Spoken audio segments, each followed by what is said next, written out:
Hello friends, मेरा नाम अमित शर्मा है। Today we are going to understand what is the Active Directory and their containers। जैसा कि हम जानते हैं इंटरव्यू में सबसे पहला जो क्वेश्चन पुट अप होता है वो एक्टिव डायरेक्टरी के रिगार्डिंग होता है और काफी पर्सन्स को इसमें प्रॉब्लम आती है क्योंकि वो उसे एक्सप्लेन नहीं कर पाते। तो आइए हम इस वीडियो के थ्रू इसे देखते हैं सिंपल वे में एक्टिव डायरेक्टरी होती क्या है और इसके कंटेनर क्या है। Active Directory. Active Directory store data as a object like user, group, application, device, printer, etc. जो आपकी Active Directory होती है वो डाटा को स्टोर करती है एज ए ऑब्जेक्ट फॉर्म। आप इसे सिंपल वे में कैसे कहेंगे? The active directory is the main service of A domain service which store directory information and handle the interaction of the user with the domain. जो आपके user का interaction होता है ऑब्जेक्ट के साथ वो किसके थ्रू होता है? वो आपका होता है एक्टिव डायरेक्टरी के through. And Active Directory controls which user have access to each resource in a domain। जो भी आपके यूजर को एक्सेस होते हैं आपके डोमेन के जितने भी रिसोर्सेज होते हैं ये उसको भी कंट्रोल करता है। For example an administrator typically has a different level of access to the data than end user। जो आपका यूजर होता है उसको आपके रिसोर्सेज के डाटा का एक्सेस प्रोवाइड करना एडी का मेन रोल होता है और उसमें भी डिफरेंट लेवल पे। आपको किसी को एडमिनिस्ट्रेटर लेवल पे होता है, किसी को यूजर पे होता है, किसी को सुपरवाइज करने के लिए होता है और किसी को सिर्फ और सिर्फ वेव्स के राइट्स होते हैं। ये एक्टिव डायरेक्टरी का रोल होता है। अब आते हैं ऑब्जेक्ट क्या होते हैं। Object is the basic element of a Microsoft Windows server family और active directory that represent something on a network और डोमेन।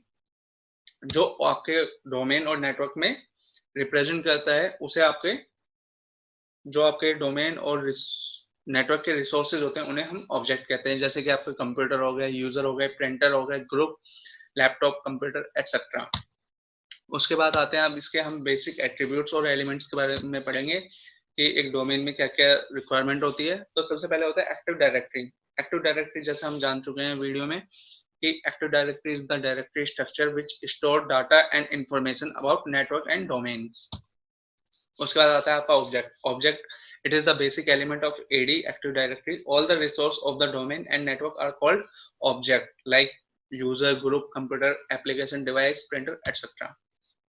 उसके बाद आता है आपका डोमेन। डोमेन क्या होता है दोस्तों? जैसे कि आप जानते हो आपने आपके कई लोगों की फेसबुक आईडी होगी, जीमेल आईडी होगी और अदर अकाउंट होंगे।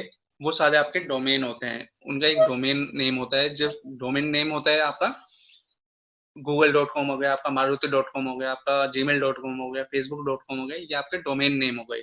आप इसे कहेंगे कैसे? Domain is a logical group of multiple object in active directory. It is an administrative boundary between objects. जो आपके ऑब्जेक्ट्स होते हैं उनको एक एडमिनिस्ट्रेटिव बाउंड्री प्रोवाइड करता है और इसमें सबसे मेन बात होती है कि इसमें कोई लिमिट नहीं होती। आप कितने भी ऑब्जेक्ट्स ऐड कर सकते हो, रिमूव कर सकते हो, वो चीज। उसके बाद आता है जैसे कि आपका maruti.com हो गया, gmail.com हो गया, yahoo.com हो गया, ये भी आपके एग्जाम्पल है डोमेन के।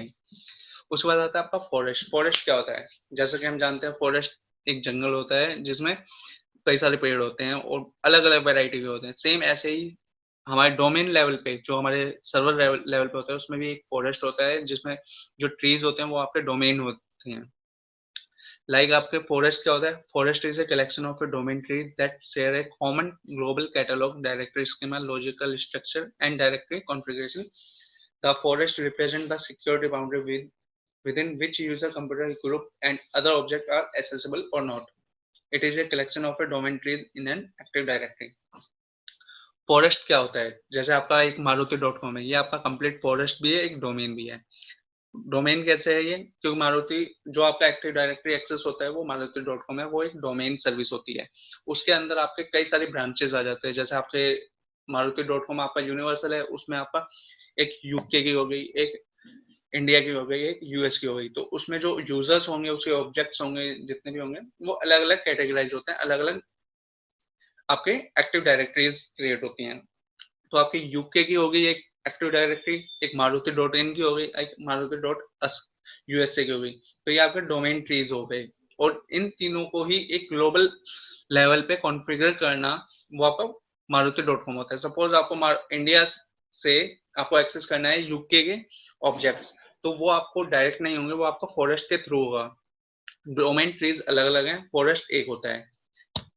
उसके बाद आता है, जैसे कि आप जानते हो फॉरेस्ट maruti.com हो गया, maruti.com आपका फॉरेस्ट हो गया, एंड उसके बाद आपका डोमेन ट्री यूके का अलग हो गया, maruti.india का अलग हो गया, maruti.us का हो गया। इसे एक तरह से पेरेंट्स चाइल्ड भी कहते हैं। पेरेंट्स आपका maruti.com हो गया और चाइल्ड आपके हो गए Maruti UK, Maruti India, Maruti US. उसके बाद आता है आपका ओयू, ऑर्गेनाइजेशन यूनिट। ऑर्गेनाइजेशन यूनिट को सबसे पहले हम जानते हैं, जो आपके एक्टिव डायरेक्टरी होते हैं, एक्टिव डायरेक्टरी में एक कंटेनर यूज होता है जिसे ओयू कहते हैं। OU is a type of a container that represent a logical group of resource। जो आपके ग्रुप के जो रिसोर्सेज होते हैं उनका लॉजिकल ग्रुप होता है। that have a similar security और administrative guidelines, जिनकी सेम सिक्योरिटी और एडमिनिस्ट्रेटिव गाइडलाइंस होती है। ये यूजर को डेलीगेशन और कंट्रोल्स भी प्रोवाइड करता है कि यूजर को एक्सेस किस चीज के होते हैं। आपको वॉलपेपर चेंज करने के होता है, आपके पासवर्ड का होता है, पासवर्ड लेंथ कितनी होनी चाहिए, आपको सिक्योरिटी लेवल कितने होने चाहिए, आप यूजर क्रिएट कर सकते हो नहीं कर सकते हो, ये सारे इस लेवल के जितनी भी आपके मैनेजमेंट होते हैं एज ए पीसी लेवल, उन सब सारी सेटिंग्स आपकी ओयू के अंडर आती हैं। ऐसे आपके ग्रुप्स होते हैं। ग्रुप्स जो होता है it is also a container part and it is use for security purpose like giving permission and resource and granting privilege in an application. आपको एप्लीकेशन के ऊपर किसी यूजर को राइट्स देने हो या आपको फाइल्स के ऊपर देने हो यूजर के राइट या कंप्यूटर के देने होते हैं, तो वो आपको ग्रुप लेवल पे होता है। ये आपका ओयू भी सेम है, ग्रुप भी सेम है, बट डिफरेंस एक छोटा सा है कि जो आपका ओयू होता है वो आपके पीसीज के ऊपर होता है, मैनेजमेंट सेटिंग के ऊपर कंट्रोल करता है, डेलीगेशन करता है, एक्सेस प्रोवाइड करता है, और जो आपका ग्रुप होता है वो फाइल, एप्लीकेशन, सॉफ्टवेयर, इनके ऊपर आपका एक्सेस प्रोवाइड करता है। उसके बाद आता है आपका डोमेन कंट्रोलर। डोमेन कंट्रोलर क्या होता है? आपको एक्टिव डायरेक्टरी इंस्टॉल करनी होती है। जो एक्टिव डायरेक्टरी जिस सर्वर में इंस्टॉल होती है वो आपका डोमेन कंट्रोलर होता है, जिसके थ्रू आप काम कर रहे होते हैं। इसका काम क्या होता है? एक domain controller is a server computer that respond to security authentication request within a computer domain। एक डोमेन में सिक्योरिटी ऑथेंटिकेशन का रिक्वेस्ट को रिस्पॉन्ड करता है। It is also responsible for allowing host access to domain resources. ये user को allow करता है कि उसे डोमेन के रिसोर्सेज को किस चीज के एक्सेस होने चाहिए, किस चीज के नहीं होने चाहिए। It authenticates user, stores user account information and enforce security policy for a domain. ये सिक्योरिटी पॉलिसीज, जो डोमेन की सिक्योरिटी पॉलिसी होती है, अकाउंट इन्फॉर्मेशन होती है, उसे भी शेयर करता है और उसका भी रिस्पॉन्स करता है। तो आज का ये वीडियो यहीं समाप्त होता है। Thank you very much. Have a good day.